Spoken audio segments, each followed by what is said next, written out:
Hello guys, good morning, good morning, good morning. Today is June 13, 2024, no? And this would be our fourth day, no? Na I was trying to be a diabetic, na naging diabetic nga tuloy, tinamaan tuloy, ano? Sabi nga ng Tagalugan, karma sa Bisaya, gaba. But the point is, ang purpose ko talaga nito is that so that I will feel, no? Mararamdaman ko kung ano talagang feeling ng isang diabetic. So right now, we'll check my sugar again. Mahirap na.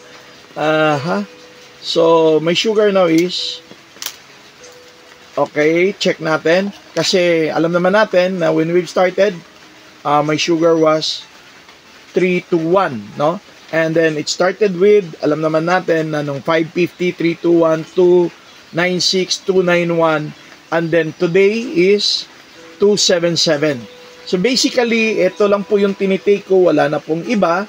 Ang tinitake ko lang po ay ito lang po talaga, serpentina, no? Tafrania serpentina. This yung tinitake ko talaga na parang tumutulong sa akin to support of being a diabetic. Now, guys, this would be ito na yung natin, ito na yung fourth day natin eh. So 550 to 321 to 96 to 91 and 277. Yun po yung reading natin. Yesterday ang diet ko wala pa rin pinagbago kasi una, ganun pa rin, invited pa rin ako in buffet lunch. And then, yun, kumain ako ng buffet lunch, syempre. Banat pa rin ang kain kasi nga sabi ko, how would I know kung ano talaga yung feeling pag hindi ka naman bumanat kumain, no? Kung mag-diet ka, katulad ng mga tinitext sa akin, chinachat sa akin, mag-diet ka kasi, wag muna, next time na tayo nun.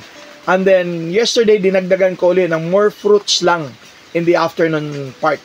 And yung pa rin yung merienda ko, nandun pa rin yung buchi na makapuno, paborito ko pa rin talaga, wala tayong magawa.